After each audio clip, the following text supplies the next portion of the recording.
But it is prevalent.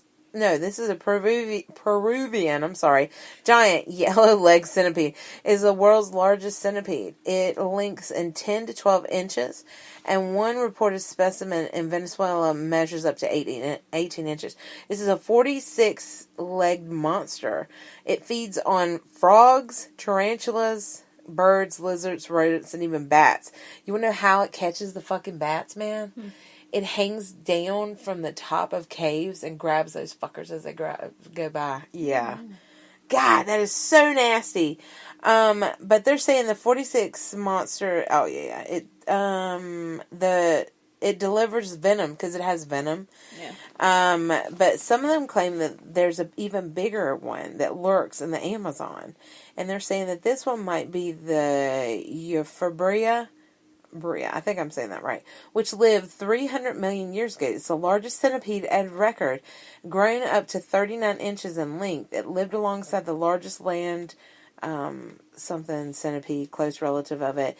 Anyway, this big son of a bitch could get up to 8.5 feet in length. Now, they are saying that, the reason why these died off is because in certain places the oxygen levels declined and blah, blah, blah. But they're saying that they could have lived through it. Some of them. They're saying that the venom might have the potential to kill a full-grown man. Mm-hmm. These types that they're talking about. You know what I learned from all these fucking stories? What? I'm not going to goddamn South America. Mm-hmm. All this shit is in South America. It's like a big sweat box of nastiness. Yeah. You're not supposed to go into the jungle unless you go with somebody like that. Hell with that, man. You're not supposed to go scuba diving either because there's so much like shit that's poisonous you wouldn't even think about. Oh, I did not recognize. Sorry, man. But yeah, the next one that I want to talk about is that's just preposterous. It's terrible. I love when you learn new words, man. I can tell you. But it's indigenous to the native land. What does that mean? Indigenous means that it's there. No, I know what it means. I wanted to give you a spotlight to sound smart. No, I was trying to use these big words, man. I know. I was trying to let you have your time. Whatever. There is also a Sasquatch, and it is a sheep squatch because it eats sheeps. I love it. He got an acquired taste for lamb. Yeah. There is some pretty crazy things. There was this big... there's different monsters. There's this really good book that I found that I might buy. Sad. Anyways, it talks about there was an Ice Age lion that they found. Yeah, saber-tooth. That they thought they saw. Oh, no, it's not a saber-tooth. It was a larger one. And then they were saying that there's earthbound type creatures. It's like a sheep and a wolf and... Oh, Lord. That looks like a damn kangaroo with a ram's head on it. No. Yes, it did. I just a hairy white animal about the size of a large dog with a bushy tail leaped out of the underbrush from the uphill and pounced on one of the hunters. And the man screamed as he was knocked off the game path and tumbled down the hill, bouncing through some nasty, bushes and stuff. After a moment's shock, the other men found their friend down the hill and found him lying on his back, crying and screaming that the creature had taken his guts. Oh. They checked him, and there was nothing wrong with him, not even a drop of blood. But his clothes were torn from the fall through the briars, but his belly and entrails were still intact. Needless to say, the hunter never went hunting again. He was scared shitless, and he still has nightmares about it. But, like I said, it was just crazy. They say that there's demons in the woods. Hey, that leads me into this one right here. Yeah, these are called bat demons. On Ace Ventura, that pet detective. White devil? Yeah, and then he had to go get the bat guano and stuff, and that was humongous bat. Well, apparently there is a lot of cases of giant bat people, or, cave demons is what they call them too. All over, they have said that Madagascar, they have Africa, all these places, there's always these folklores and stuff, and they say that some of them snatch up children and stuff like that and live in the roost in exiled volcanoes, but they're always bat structures of them, 10 to 15. Some of them even have monkey faces and the black and brown gray fur and clawed feet, and they're just called bat people or death bat, or they're all from like South America to Africa, all over. I don't know, man. Isn't that just a bad case of like I don't know, Dracula? Yeah. I guess think there's that would always be. like a werewolf of everything. Yeah, I think there is. But anyway, that is all of mine, Ashley. What do you got left? Because, hold on. Let me tell you. Because we're going to play your game, Ashley. You're not getting out of your game.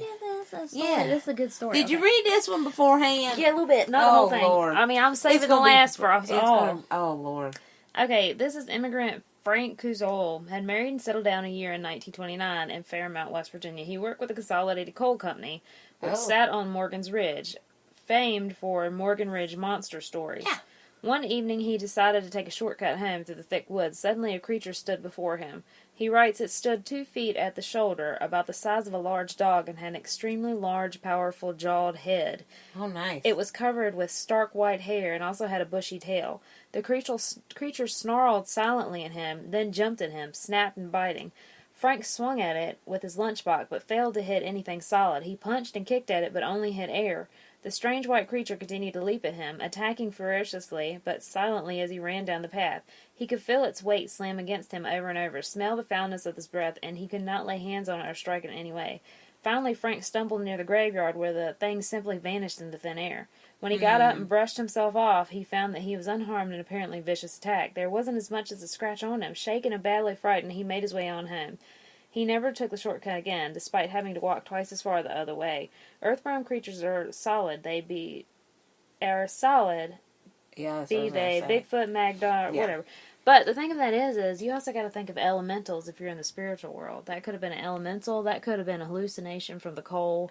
That could have been like so many different things. Well, and the graveyard is holy ground, supposedly. Okay, so this is a couple things. One, I believe that because on my job I do travel back into the West Virginia West Virginia mountains, and there are coal mines back in there. So I do believe that with them going so far down, there could probably be things down in there. Now, oh God, that movie, that was a scary ass movie. You remember that? What? It was in the caves or whatever. Oh, when they went, they went further and further, and those creatures in the caves, which is a good show. We should do that. No, I'm serious. Coal like I mine believe, stories. no, we should do coal mine stories, because if it is just sat on its own, if you ever get to go back in the woods, because the whole town's just like closed down. Like I recently did a little video on a Walmart that was, and they shut the doors and nobody's busted windows or nothing. It's just, it left and everything's there. Like they just should show up for work tomorrow. But anyway, the only thing that throws me off on this story is it's white. If it was an animal, like you said, that was like real, then it wouldn't be white. It's going to be camouflaged back in the woods. Yeah. It's going to have the browns and stuff. Well, so, there are deer. I've seen a deer that's been albino. But that's albino. That's not. And then he said it disappeared. So I would think that maybe it could be something protecting. We have actually came across type stuff too. Yeah, we've came across an elemental lately that we've had to learn to adapt. Yeah. When you get on I left it offerings. I ain't gonna shit with you. And I tell you what, it's been delightful ever since with me. When you're on different like mind frequencies, I see them all over the place. They're kind of like not elementals. It's on a different level, mind level. It's not necessarily elemental. Elemental is something older than time, but you can get on a different mindset and see these type creatures, and it's kind of like in more of a deep meditation. I see them all over the place. They're kind of like Pokemon. Some are really scary. Some are just like creatures, like something you see off a Jim Henson movie, like a dark one, that type of thing.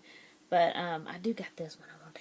Okay, is this your last one? I'll make it the last one. Okay. But creatures are really cool and interesting. There's different ones like toads. There's a toad man. There's a lizard man. There's like different type ones. You just look them up and they're all over the place. But this one I'm going to talk about because it's the Pope Lick monster in Kentucky. Oh, wait a minute. Yeah. I've heard about this one. I have too. This legendary human-goat hybrid has a deformed human torso, goat legs, and a horned head. It's said to haunt the railroad trestle over Pope Lick Creek in Louisville, Kentucky.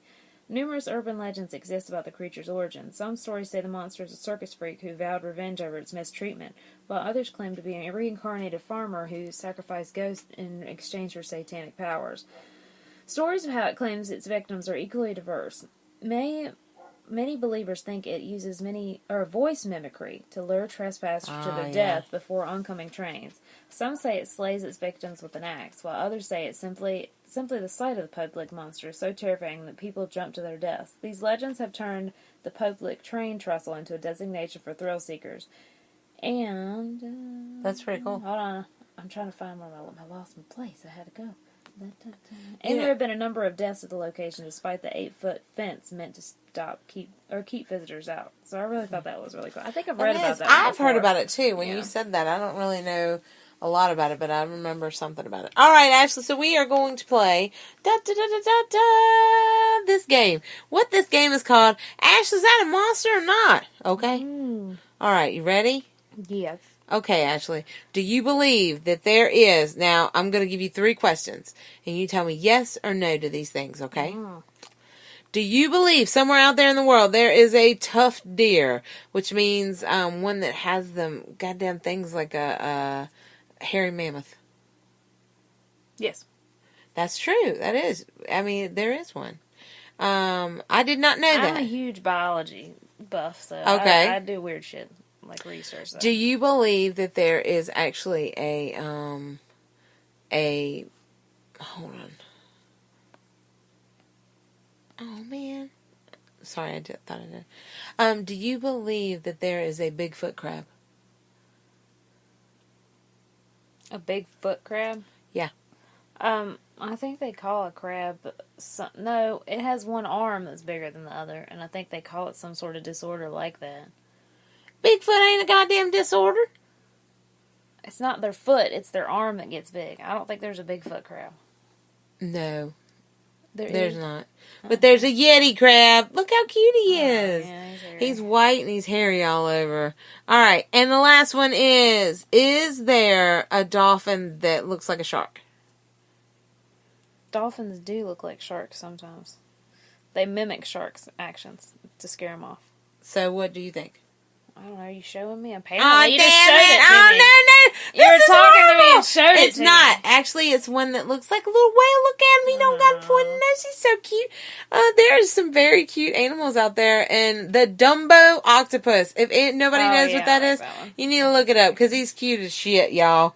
Anyway, that could have been a longer game, but Ashley kept looking over here going, oh my God, you said no, and you put it in my face to tell me to look at it. That's not... It was funny because, no, I was looking over here looking up animals. She's like, that one right there, that's a real animal. I'm like, stop looking over here. God darn. But anyway, guys, you should really look up animals. They are really unique and kind of crazy and things that we would think are creatures and I can tell you a whole bunch of sex facts.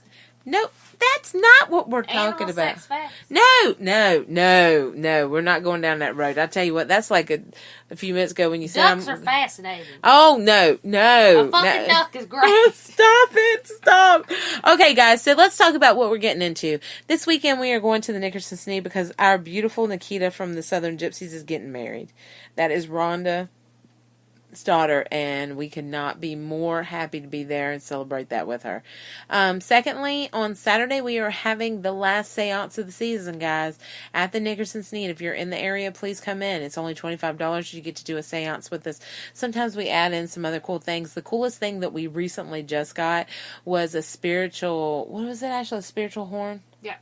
That thing is crazy as shit, and I love it. And there are recordings of the spirits talking through it. We can't wait to teach our spirits how to talk through it, because people forget that they got to learn how to do this equipment just like we do.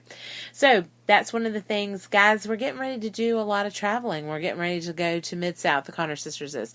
The Southern Gypsies and the Connor Sisters will be at WivaCon. Then we're going to be speaking at Scarefest this year with the Southern Gypsies. Woohoo!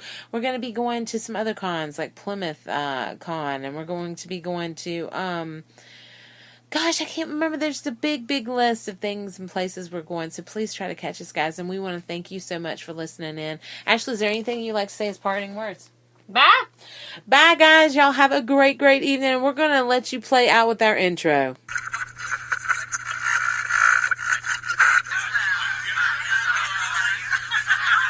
Shush, guys. We're trying to do a radio show. Guys, shush. We're going on. You have stumbled across the Paranormal Party. That is where the